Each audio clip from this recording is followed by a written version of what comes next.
Bem-vindos a mais um PH Radar no canal Porta de Hangar, o canal da aviação.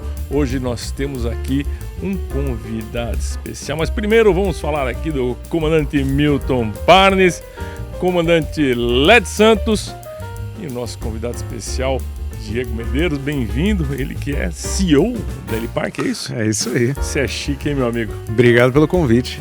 Vamos começar de uma coisa já que a gente curtiu esses dias, LXP 2024, G2C, Gladson, como é que foi? Foi bem legal, sensacional, né? Assim, eu achei que foi um público bem qualificado. A feira teve bastante visitante internacional, então assim, acho que foi um sucesso total. Que legal, né? Qual que foi a novidade? Fala pro pessoal, você que... O que eu acho que teve de novidade lá foi o eVTOL, que estava presente lá, o pessoal da Go Hobby com o modelo da iHang. Mas de fato o que me deixou muito satisfeito na feira, Beca, foi a quantidade de visitante que veio do exterior, entendeu? Então que assim, legal.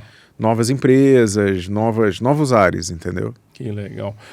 Ô Led, você pela primeira vez foi no LXP, né? Primeira vez, nunca tinha ido. Nunca tinha ido até o Helipark, conhecia bastante, já tinha visto bastante vídeos, eu gostei bastante, achei bem legal. Estrutura espetacular, a feira espetacular também. Mas eu gostei bastante, achei bastante interessante, ansioso pelo ano que vem. Vai lá num dia visitar a gente que não for dia de feira, né? Dia de operação normal, você vai curtir. Já estou aceitando o convite. Pode deixar de ter paçoquinha nesse dia, hein? Por favor. A gente sempre tem. Não comenta essa falha, porque, gente, o Helipark tem o melhor almoço do século XX, meu. E aqui é muito bom, que é o século XX, não, já passamos no século XX. Milton Parnes, como é que foi para você a feira LXP? Curtiu? Muito bacana, já é a segunda vez que eu vou na LXP. Parabéns, Diego. Estava muito bem organizado.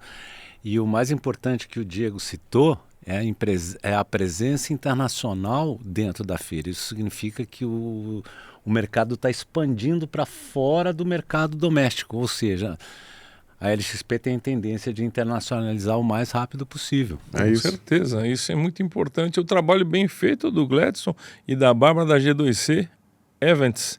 Eles fazem uma coisa bem bacana. Vamos à nossa primeira notícia? Você vai participar hoje das notícias também, viu, Vamos negão? lá. Vai dar palpite aqui.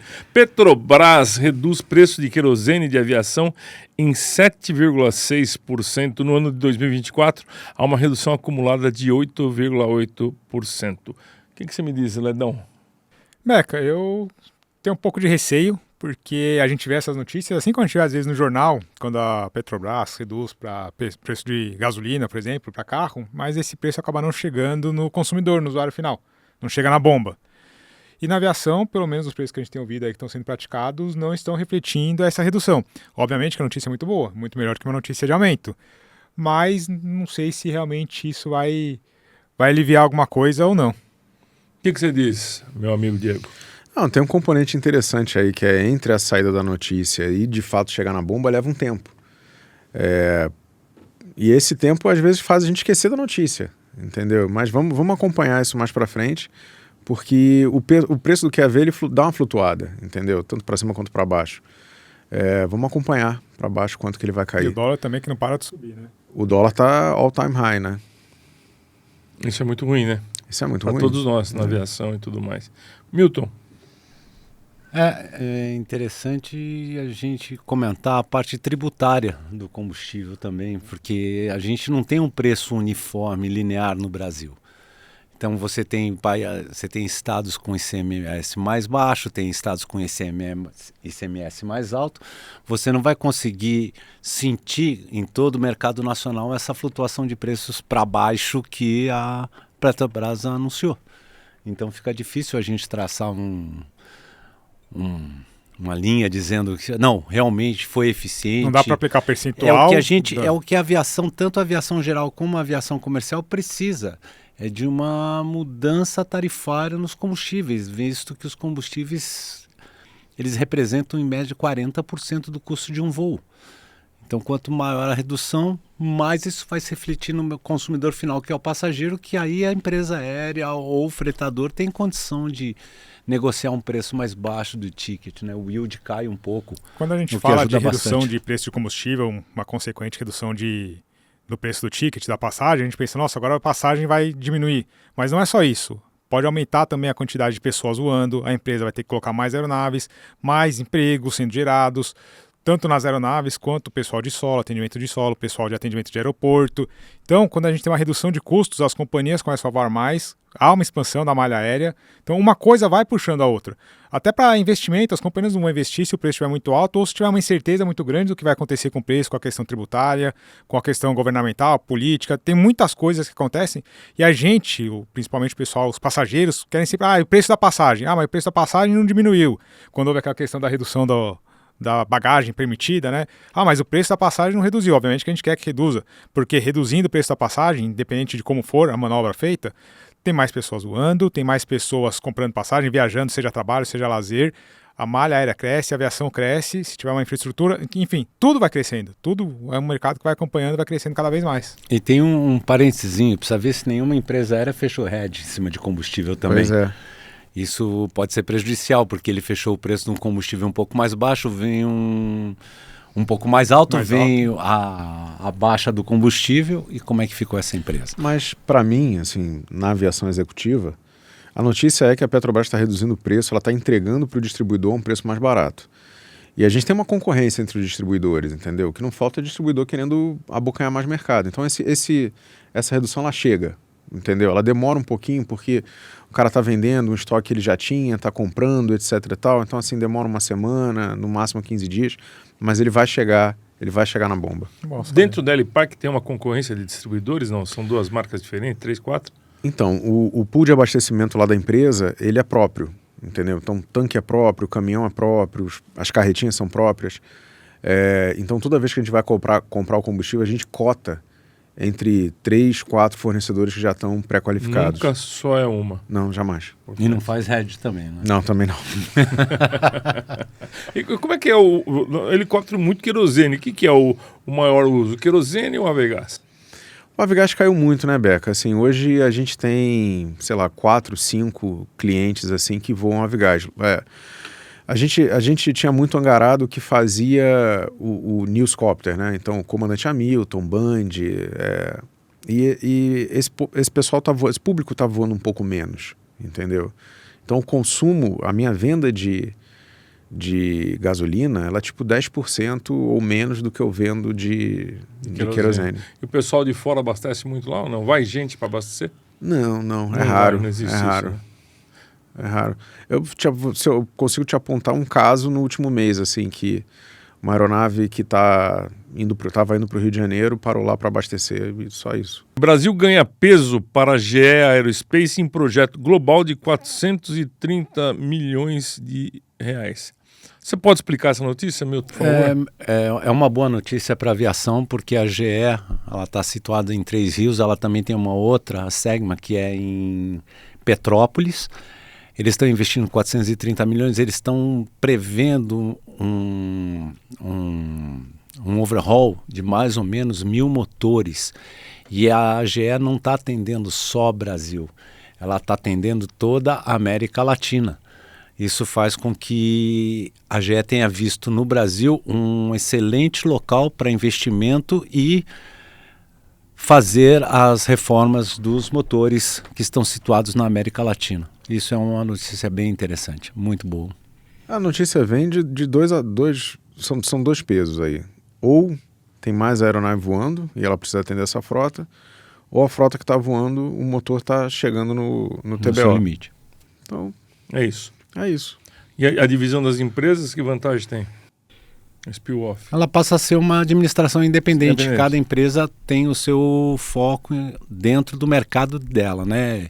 GE Motores, a GE Energia Elétrica e produção de bens e consumo que ela tem. A gente estava falando agora de combustível e tudo mais. Eu vi aqui a notícia de produção de combustível sustentado na aviação irá triplicar.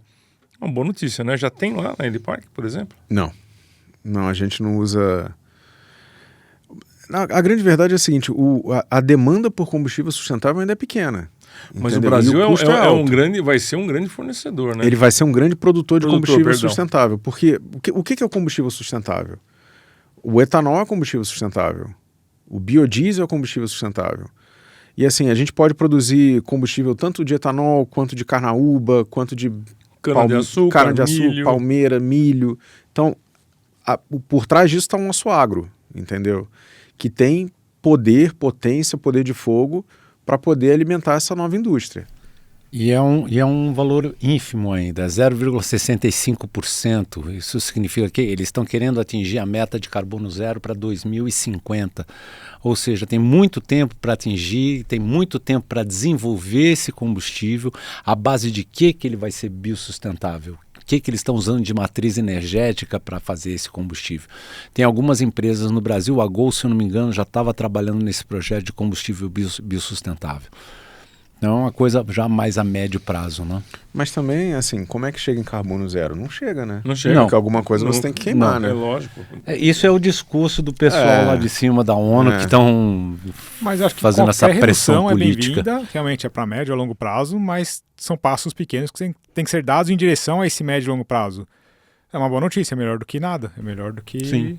Mas realmente é... Vocês acham que vai reduzir também o custo? Se a matriz energética realmente é de um custo de produção mais baixo, a tendência é a redução de custo, né? Porque quando saiu o álcool, você não lembra que você era novinho, você era uma criança? Sacanagem. Você lembra que todo mundo meteu o pau, né? No álcool. Você lembra disso? O carro não ia, coisa e tal, mas é uma questão de adaptação. O carro não pegava de manhã cedo. Ainda não pega se você não colocar gasolina, mas queira ou não queira, a gente tem que afirmar admitir que o álcool é sucesso.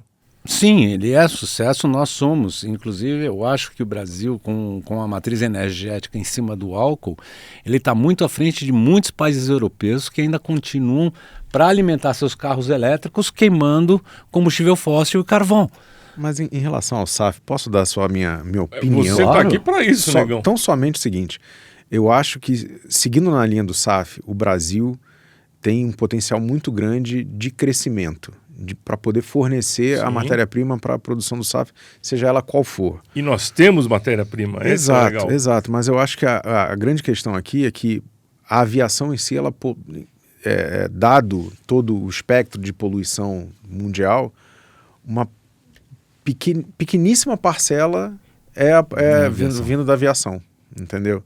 E de qualquer forma, eu acho que tem outras tecnologias que vêm surgindo aí de motores híbridos, elétricos e a combustão, que podem ser mais interessantes e menos poluentes que o SAF em si.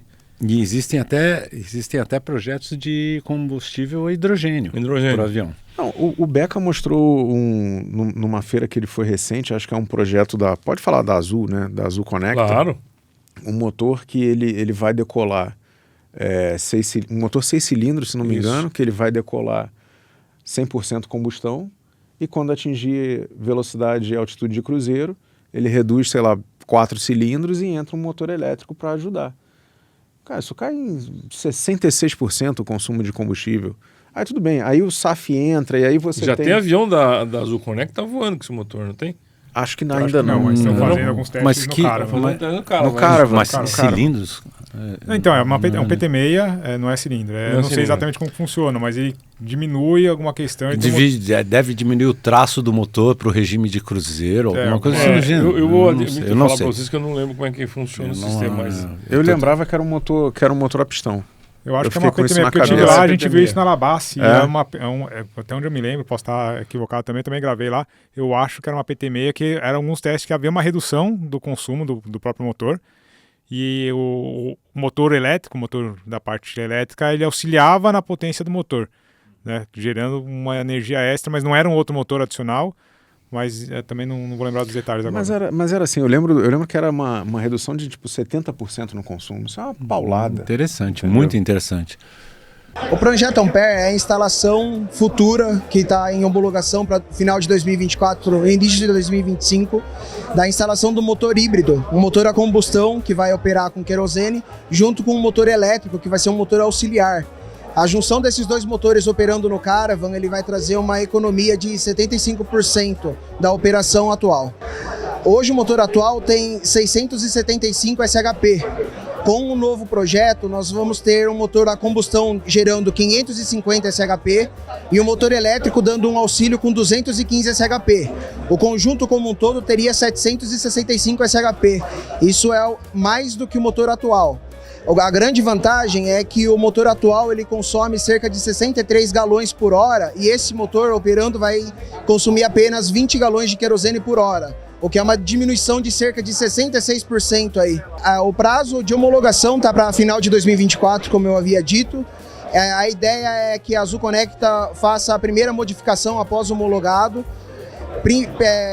O planejamento é instalar primeiramente nos cargueiros, então nós temos 3 cargueiros na frota, então o planejamento por enquanto é instalar primeiramente nesses 3 cargueiros e mais para frente começar a instalar nas aeronaves de passageiro, conforme o projeto for evoluindo. O custo da modificação ele vai estar em torno de 1,1 milhão a 1,5 milhões de dólares, isso considerando a troca da motorização como um todo, mais a instalação das baterias lá na cauda do avião para tocar um motor elétrico.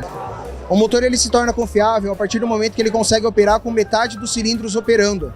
Ele vai ser fadecado, ele vai ter um FADEC. O FADEC na aviação é um computador de monitoramento do motor, né? Esse FADEC ele vai conseguir cancelar a operação de metade do motor caso ele encontre algum problema, sinta algum problema em um dos cilindros. Ou seja, o motor, mesmo sendo um motor, ele consegue operar com metade. Metade do motor a combustão operando mais o booster do motor elétrico ainda assim é o suficiente para manter o avião em voo. Então é como se a confiabilidade é como se tivéssemos 3 motores operando num único conjunto. O motor a combustão é fabricado na Alemanha, só que o conjunto entre motor a combustão mais o motor elétrico é uma modificação que está sendo feita pela Ampere, que é uma empresa dos Estados Unidos sediada na Califórnia. Vocês viram que estão fazendo uma nova inspeção no aeroporto no Salgado Filho? O que vocês acham que vai acontecer lá? Você acha que vão condenar o aeroporto? Você acha que vão fazer aeroporto de menor porte, carga? O que você acha que vai acontecer? Primeiros convidados, Diego. Eu acho que o aeroporto ficou muito tempo debaixo d'água. É. Então, assim, eu tenho sérias preocupações de que vai ter problema sério ali. Sem que, assim, não quero falar que vão fechar o aeroporto de vez, mas ficou muito tempo debaixo d'água. Milton. Lembra da Brastemp? A Ainda gente existe. fazia 40, 50 anos atrás, que a máquina ia até o osso, de tanto que ela durava, era uma obra de qualidade. Eu ainda tenho essa fé de que a obra foi muito bem executada e que a gente tenha muito pouco que mexer. Apesar de eu concordar com você que foi muito tempo submerso, me preocupa Parte muito elétrica? mais. Não? Me preocupa muito mais a parte predial, que é nova, o novo saguão. Ali me preocupa mais do que talvez a pista em si.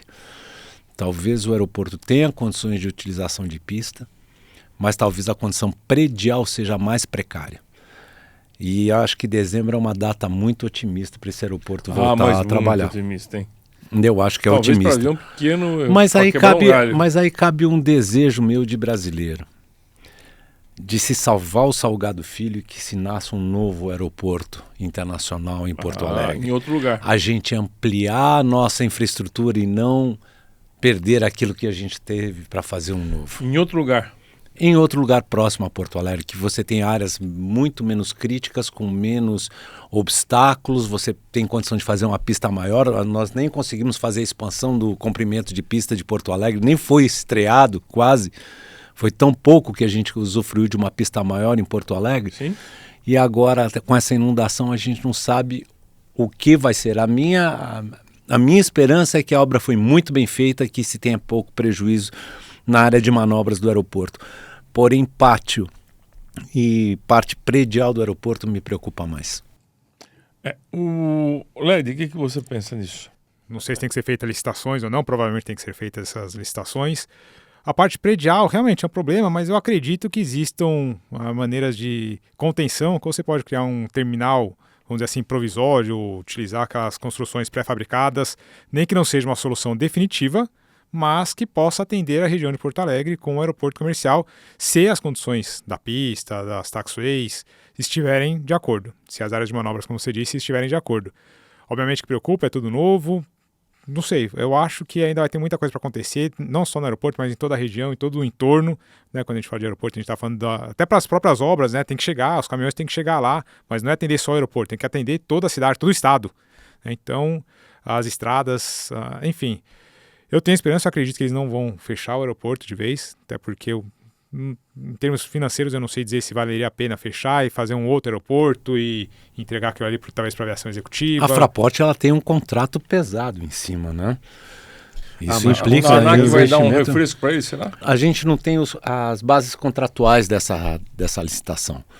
Mas eu acredito que a Fraport duro, né? vai pedir alguma coisa Tem que pedir pinico ali, porque senão fica difícil, né? pelo prejuízo que foi.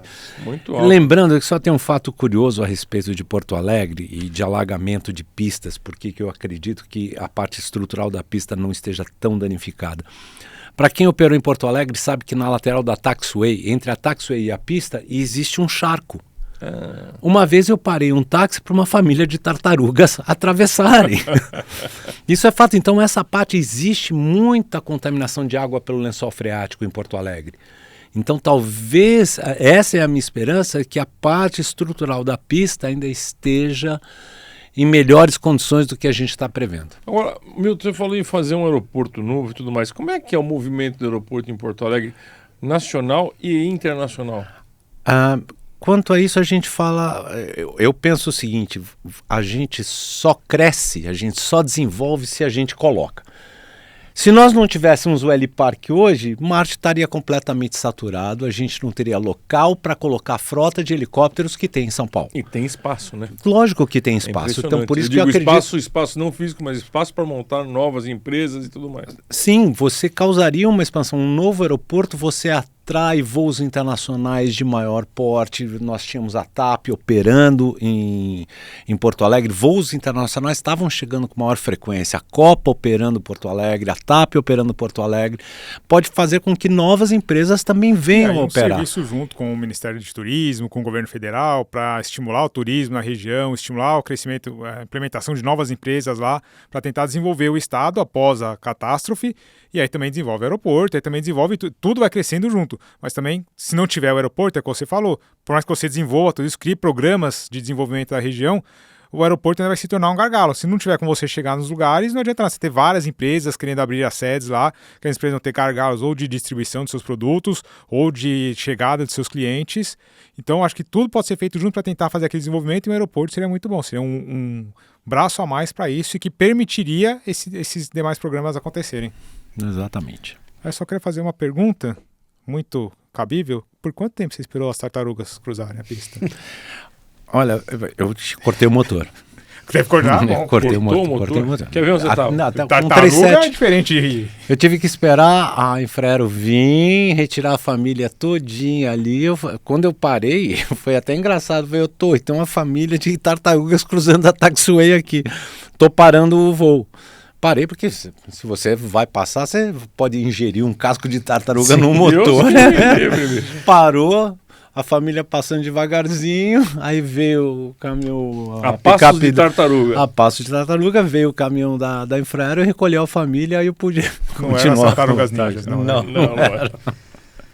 Copa Airlines contratando pilotos. Os pilotos do mundo inteiro estão loucos para chegar lá para conseguir um emprego na aviação. Como é que é essa história, Milton? Essa é mais uma notícia que chegou essa semana para a gente. Que eles notícia quente, né?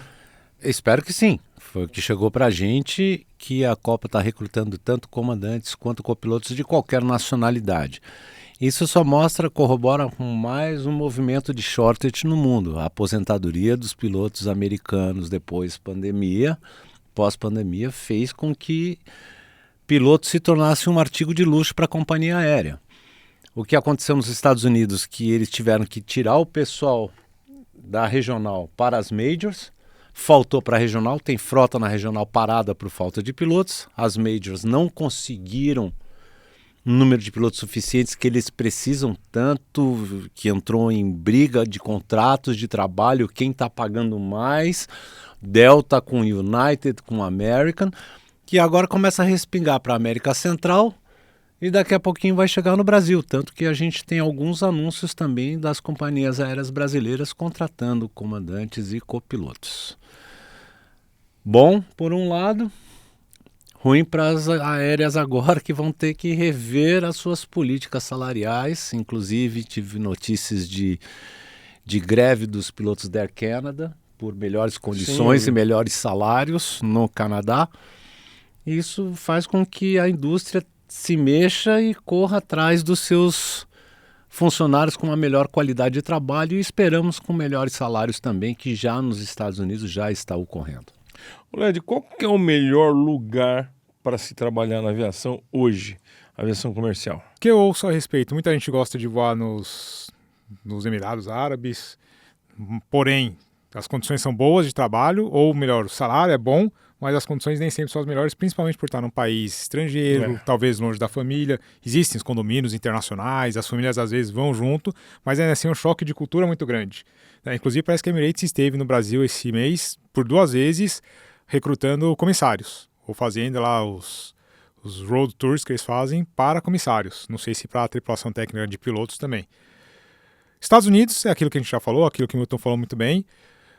Copa Airlines contratando, acho que é exatamente o que o Milton falou. Não sei quais são as condições de trabalho na região, não conheço ninguém que voe lá, apesar de ter bastante brasileiro que já voa lá, mas não sei que gosta, né? Parece que gosta, mas eu não sei. Tem alguns amigos meus que estão na Copa há muitos anos. Um abraço, senhor José Luiz Nheco, ao casal Paulo e Escila, que estão lá, ao meu amigo Bochar. Estão lá desde o fechamento da Varg e estão lá firmes e fortes, felizes, voando na Copa. Muito, por exemplo. Ele sempre falou para mim. Um abraço para todos vocês brasileiros aí da Copa. Aí, legal. Mas essa notícia, logicamente, ela é sobre pilotos, mas a gente consegue extrapolar isso tanto para mecânico, quanto para comissário, quanto para piloto de helicóptero. Então, assim, tem uma falta no mundo de gente na aviação. Profissionais da aviação, controladores de tráfego aéreo. Exato. Em Oshikoshi, no ano passado, se reclamaram, tinha um fórum lá de controladores de tráfego aéreo tentando incentivar e trazer mais pessoas porque também não tem. As pessoas deixaram de se interessar, e quando a gente fala de aviação, principalmente para quem está fora de aviação, todo mundo brilha os olhos para os pilotos, alguns para a parte de mecânico, mas o que está agregado, que também é muito importante, porque não adianta você ter muitos pilotos e não ter controlador de tráfego aéreo, por exemplo. Então... Mas é uma questão legal essa do controlador de tráfego aéreo. Vocês não acham que o controle logo, breve, vai virar um controle digital? Mas vai ter que ter gente cuidando, Beca. É aquela mesma velha questão, o avião vai voar sem piloto? Vai um dia, mas e até lá? E como que a gente vai implementar isso? Mas não vai ter ninguém supervisionando. O eVTOL não vai ter... Falando de eVTOL de novo aqui. O eVTOL não vai ter o piloto... Vamos falar, a gente tá aqui trouxe... Sim, eu já me adiantei também um pouquinho. O eVTOL não vai ter o piloto embarcado, mas ele vai estar no solo. Então a gente talvez mude um pouco, eu acredito que com certeza vai mudar, mas alguém monitorando o sistema e criando as regras, talvez seja um pouquinho mais enxuto, mas eu acho que não vai deixar de existir. A que ponto você acha que pode a inteligência artificial afetar isso aí? A inteligência artificial... Afetar positivamente ou negativamente? Positivamente. LED. Não, por favor, eu não sei o que responder. A grande verdade é essa, a gente não tem nenhum exemplo prático hoje do uso da inteligência artificial para fazer controle do espaço aéreo. Mas eu tenho zero dúvida que já tem alguém pensando nisso hoje, em como usar, ou talvez desenvolvendo alguma coisa mesmo que embrionário. E já vai estar aí, já vai estar ajudando. Porque é o que se fala de tudo para a gente inteligência. Agora só dá inteligência artificial, né? Locutor, fotógrafo, vai acabar as pessoas no mundo, será? Não, acho que não, mas os profissionais? Eu acho que a gente tá muito assim na beira de uma revolução muito grande. Como já aconteceu em outras vezes na história da humanidade, desde que inventaram a roda, mas a gente está na beira de uma revolução muito grande, vai ter muito emprego e muita função hoje que vai ser substituída por alguma coisa que hoje a gente apelida de inteligência artificial. Legal. Mas, Diego, você tinha falado também que você recebeu um documento, desculpa te cortar de novo. Não, pode cortar. Inclusive, não sei se... Mas voltando... pra gente exatamente. No offline aqui. Voltando nessa história aí da falta de piloto, falta de mecânico, essa é a realidade. Na aviação de helicóptero offshore, muita gente indo voar no Oriente Médio, enfim. E aí eu vi uma notícia há algum tempo atrás, isso não tem muito mais de um mês, dizendo que o FAA, o governo federal americano, através do FAA, investiu na formação de pilotos e mecânicos.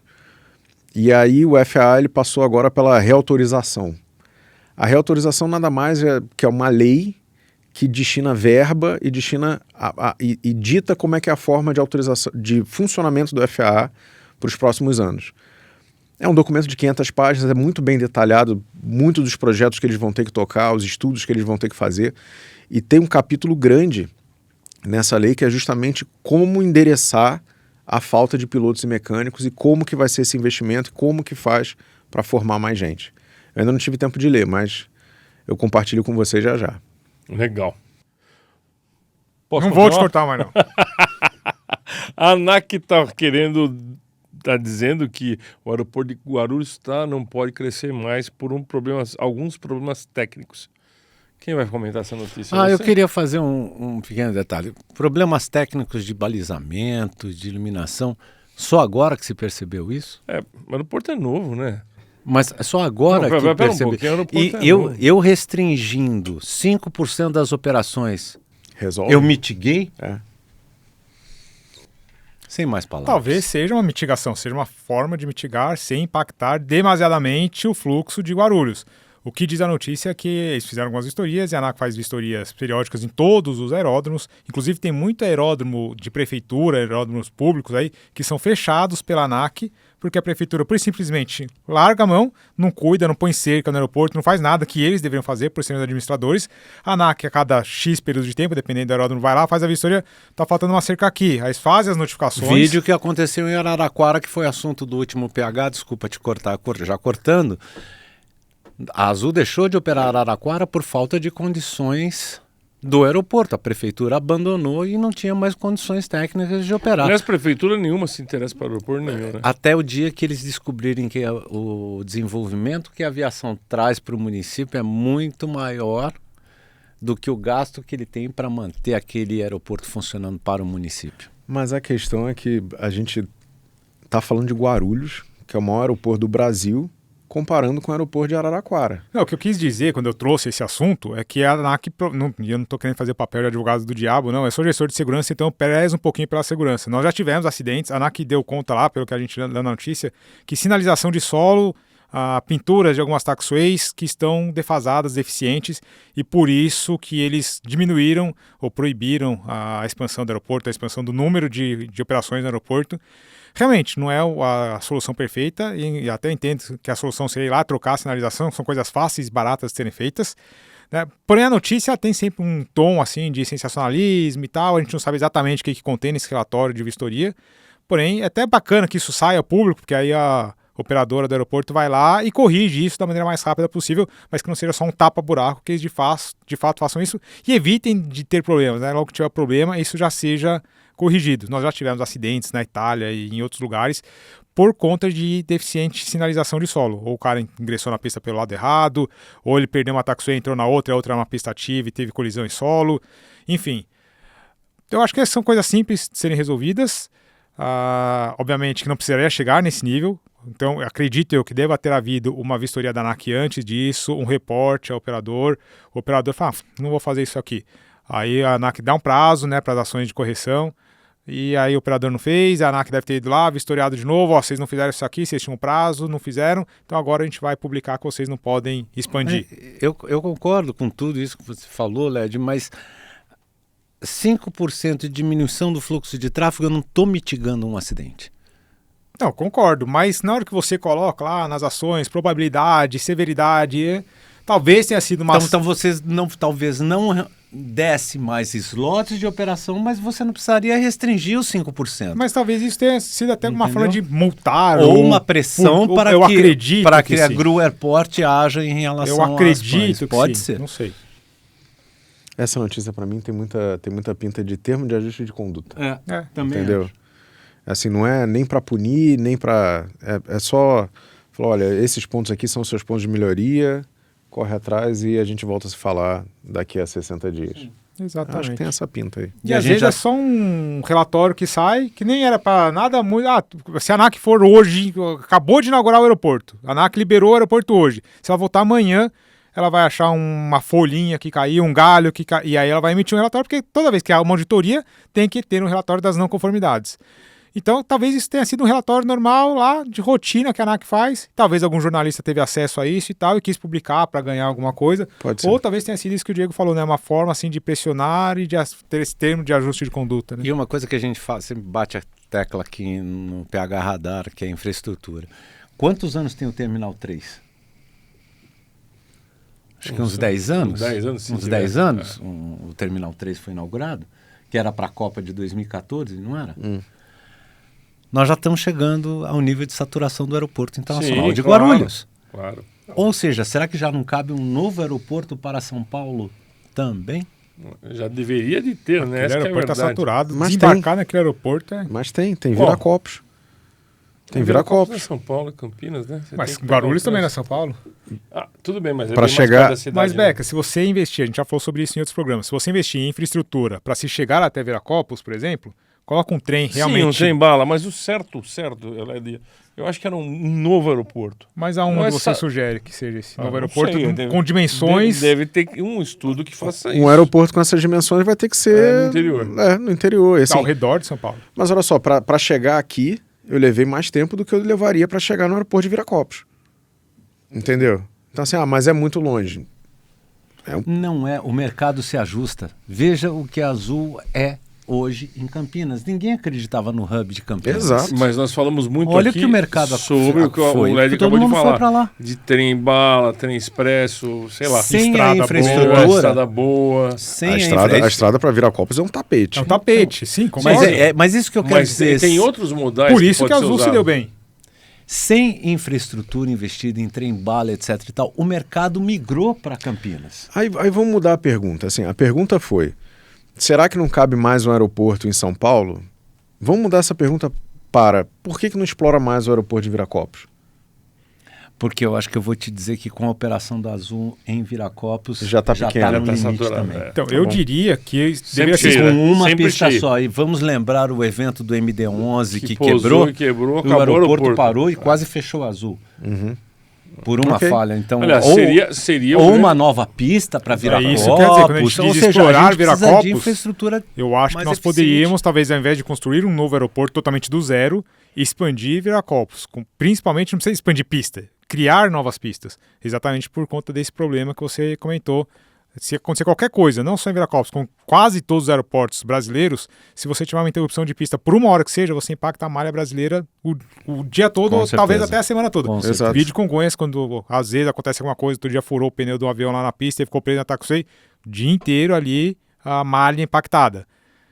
Enfim, eu sou dessa opinião. Eu acho que deveria se explorar, até porque não tem dentro de São Paulo, nas proximidades de São Paulo, não tem como construir um aeroporto das dimensões de Guarulhos ou Viracopos. Não, lembrando que em São Roque a gente acha que não tem espaço aqui.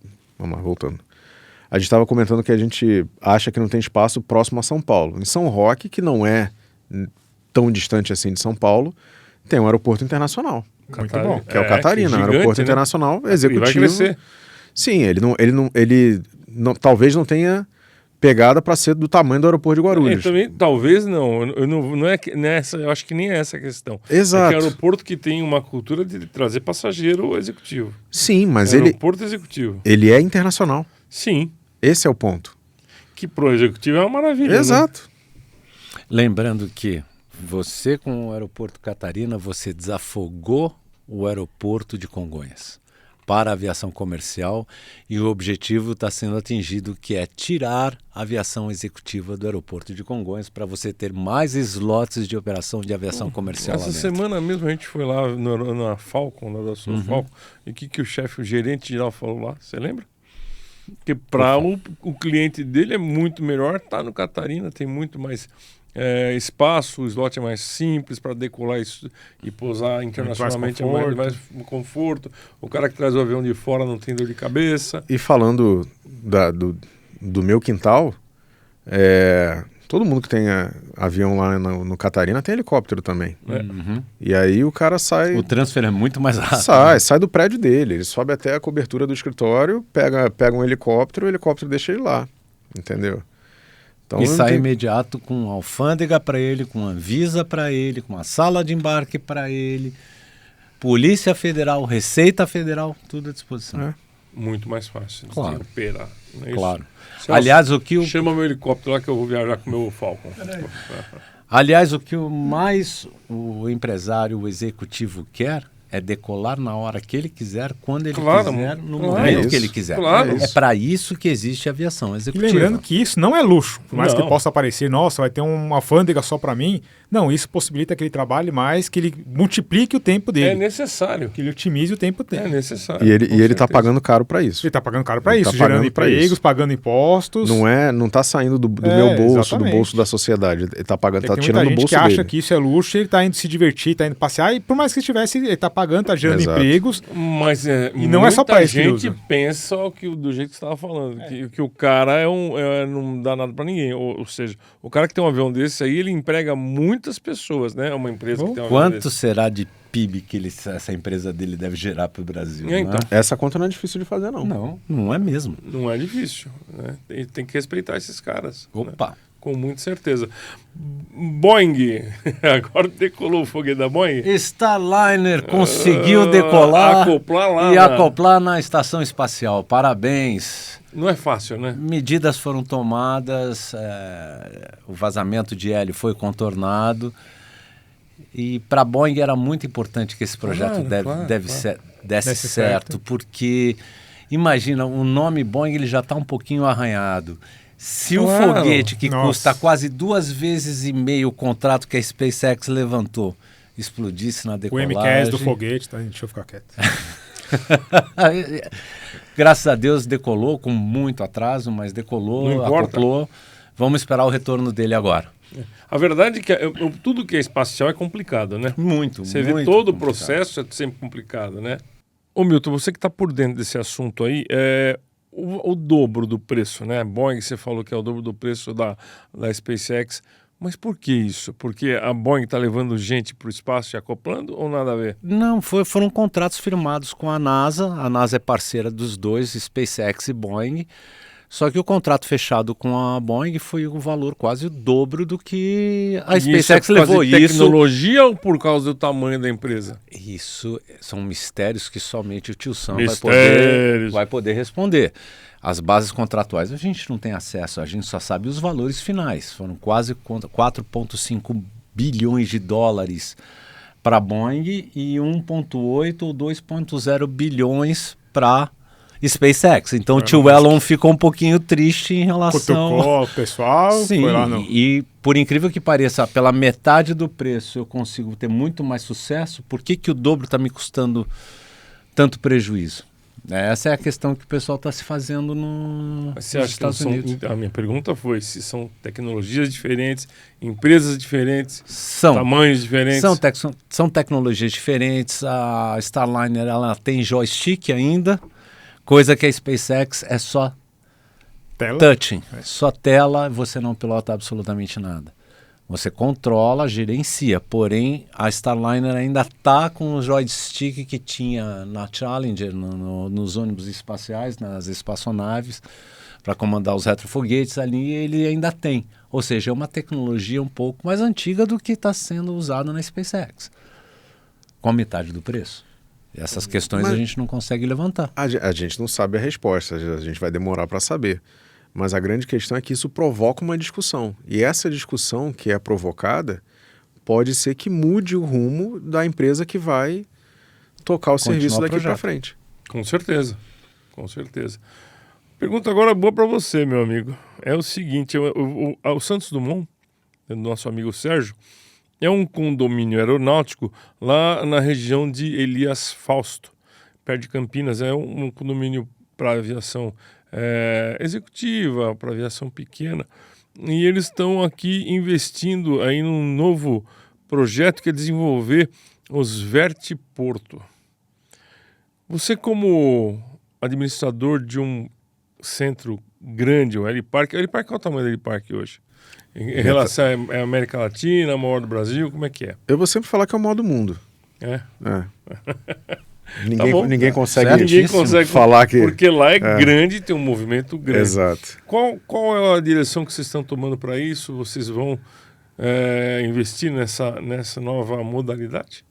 Beca, é assim, eu pessoalmente sou um apoiador dessa nova tecnologia, entendeu? Eu acho que ela democratiza o acesso a esse transporte de curtíssima, média distância para pessoas que nem a gente, entendeu? Porque o helicóptero é caro e essa tecnologia ela tende a ser mais barata. Então, assim que tiver essa tecnologia de fato operando, é lógico que a gente vai fazer o máximo para adequar nossas instalações para atender essa nova tecnologia, entendeu? No mínimo que seja base de carregamento, né? O charging station para o eVTOL. Agora, o conceito do vertiporto em si, para mim ainda é meio nebuloso, entendeu? Por quê? O que é um vertiporto? Qual é a diferença de um vertiporto para um heliporto? Entendeu? Porque um tem carregamento, o outro não? Um é focado em eVTOL, o outro não? Assim, eu sempre vou pregar que esses dois modais, eles devem coexistir nesse mercado, entendeu? Então, assim, o eVTOL ele é complementar ao helicóptero e eles têm que estar juntos no mesmo espaço. Então, eu tenho curiosidade para saber, de fato, o que tem de diferente num vertiporto. Você acha que os vertiportos têm que estar perto do grandes centros? Beca, a questão que eu falei em relação ao vertiporto e o heliporto não é uma dúvida, é uma provocação. Porque para mim é basicamente a mesma coisa. Entendeu? Então, só que a gente tende a achar que o eVTOL vai operar usando 100% da infraestrutura que a gente tem hoje disponível no mercado, e não é bem assim. Não, claro que não. Então, assim, várias bases de operação que existem hoje vão ter que ser adaptadas. Entendeu? E se você pegar um heliponto elevado e você botar a possibilidade de carregar essa aeronave no heliponto elevado, como é que você faz para pousar mais uma aeronave? Entendeu? Uhum. Então, assim, mas vamos lá. Que você tem uma área em cima de um shopping onde você consegue ter espaço para 3 aeronaves, 4 aeronaves, e consegue carregar uma e ainda ter posição para outras aeronaves operarem, a gente pode chamar isso de vertiporto? Ótimo. Mas por que não pode chamar de heliporto? Por que não pode operar um helicóptero lá também? Talvez não se possa operar um helicóptero. Talvez a restrição... Eu acredito que onde existam helipontos possam existir eVTOLs, mas talvez o contrário não seja verdadeiro. Talvez por causa do peso máximo de decolagem? Talvez, não sei. Aqui eu estou sendo bem... devaneando um pouquinho. Talvez seja um espaço dedicado somente para os eVTOLs focados na mobilidade urbana. Eu entendo o que ele quer dizer é o seguinte, mesmo espaço do helicóptero é o do... Eles têm que coexistir. A mesma coisa. Então, assim, se falar...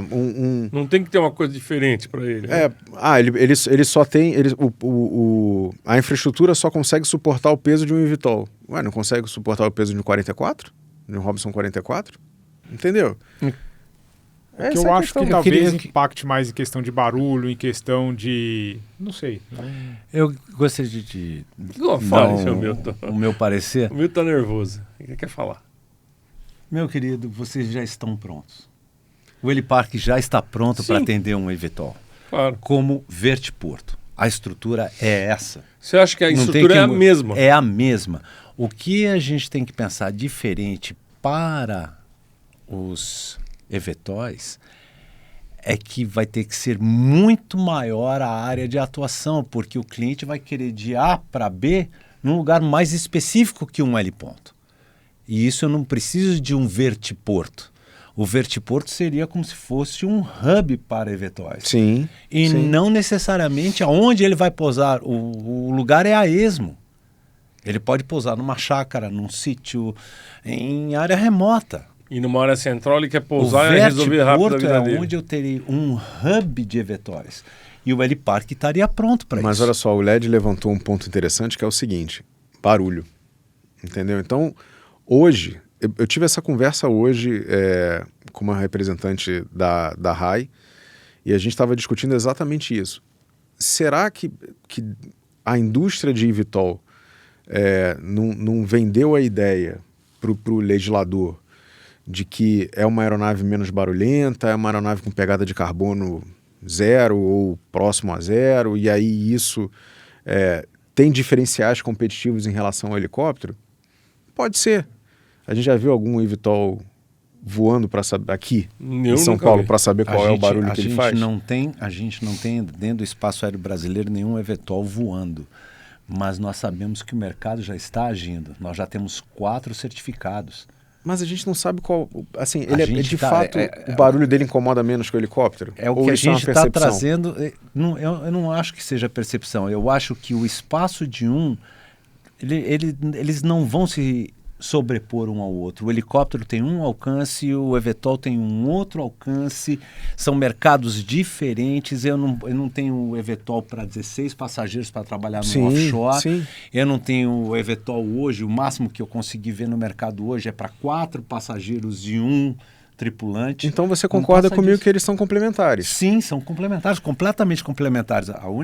O único ponto que eu levantei é que o helipark hoje, ele é um vertiporto. Tá pronto. E é um heliporto. Sim, A infraestrutura é a mesma, não tem o que mudar. Não, tem que mudar bastante em relação à recarga. Ah, sim. Porque é a pegada assim, que eles precisam de a quantidade de energia, O de sistema tem que megawatts, ser muito é bom de parrudo. eletricidade. É bem parrudo. Na parte de carregar infraestrutura todo de mundo, alimentação. E eles parte têm suas de recarga. especificidades também, entendeu? Mas assim, tirando a recarga, tirando o abastecimento, é isso. É basicamente a mesma coisa. De área de construção não precisa se mexer em absolutamente nada. E é esse o meu ponto quando você batiza taxa um de vertiporto e taxa o outro de heliporto. Entendeu? Para mim É a mesma coisa. mais ou menos a mesma coisa com a cor diferente, com granulado diferente. O nome já diz, né? Pouso e decolagem na vertical. Vertical, O que o é. helicóptero É e o que o mas drone faria. voltando para a notícia que era lá do Santos Dumont, ele enxerga muito essa possibilidade de estar próximo ao aeroporto de Campinas e poder servir como um hub para o aeroporto de Campinas. E outra coisa que, assim, lógico que ele também está enxergando, também está pegando essa carona, e a gente também, com toda essa mudança que está tendo no aeroporto de Congonhas, no Campo de Marte, vai ter que ter espaço para angaragem fora de onde é hoje, entendeu? Então muita coisa vai para lá. Sim, Então, as cidades só vão crescer também, né? Angaragem e operação. As cidades vão crescer Exato. também do interior. Exato. Né? Você sabe de uma coisa engraçada que eu vou falar para vocês? Quando eu comecei a namorar a Érica, a gente voando de Paulistinha em cima de Piracicaba, nós contamos 8 prédios. Caramba. Estamos falando de 39 anos atrás. Hoje a gente não consegue contar mais prédio lá em Piracicaba. Você vê a loucura, né? Parece uma idiotice isso, mas cresce rápido e a gente não percebe. E aí volta no que a gente estava falando lá do Rio Grande do Sul, que seria legal, sabe, a construção de um outro aeroporto, crescer uma outra cidade, enfim. Tá tudo conectado. Eu sou partidário de infraestrutura. Eu gosto muito do Tio Sam. Ele projeta uma estrada não para ontem. Ele projeta uma estrada para que vai ser o mercado daqui a 10, 20 anos. Basta ver o estacionamento do shopping center, É né? só isso. Projeto o meu shopping Deus do center céu. em cima do estacionamento. Será que a Quantos gente carros não vai tem caber no estacionamento? capacidade de copiar? Se a gente não pode copiar aquilo que já está dando certo, por que a gente não faz isso? São questões que a gente não vai entrar no mérito agora. Se a gente for citar exemplos aqui, a estrada que ligava Macaé ao Rio de Janeiro era pista simples até 2 anos atrás, pô. Principal capital de energia do país. Agora, cresceu. Tudo cresce muito rápido. É o que a gente discutiu já em alguns PHs atrás. A gente corre atrás do atraso. Exato. E aí quando Os a gente consegue países entregar, já está atrasado de Já novo. está atrasado de novo. É isso aí. E enquanto os países desenvolvidos, eles enxergam o futuro antes, se prevê a infraestrutura antes. É isso que a gente tem que aprender a fazer. Vídeo monotrilho que era para ficar pronto também para a Copa de Nossa, 2014. 2014, Você não tinha né? nascido, negão. 2014. Não é? Até Não é hoje. isso? Você não tinha nascido, meu pai falava assim, o trem-bala vai vir para Campinas, Congonhas, depois Campinas, Rio de Janeiro. Até agora nada. Você tá vendo trem-bala? Chuparam o trem-bala, Nada. derreteu. É isso aí. Gente, mais uma coisa que vocês querem falar? Acho que aquela famoso That's all, folks. That's all, Fox, Ana? Fecha That's all, a régua e folks. traz a... Diegão, você vai ser a vítima. O que você tem para falar a respeito de tudo isso aí? Dá um resumo, por favor. De tudo que a gente conversou aqui, Isso. eu acho que de tudo que a gente conversou aqui, a lição que fica é o investimento em infraestrutura, é o retorno que isso gera para a sociedade, entendeu? Porque as cidades crescem, geram emprego, a necessidade de trazer mais gente para dentro da aviação. Vocês fazem um trabalho muito bonito em relação a isso, porque vocês tornam os pensamentos de vocês públicos, né? E isso acaba gerando uma curiosidade, isso de uma forma ou de outra vai trazer gente para dentro da aviação. O comandante Hamilton também faz isso, enfim. Mas a gente também, como sociedade, como governo, como legislador, a gente também precisa investir nisso.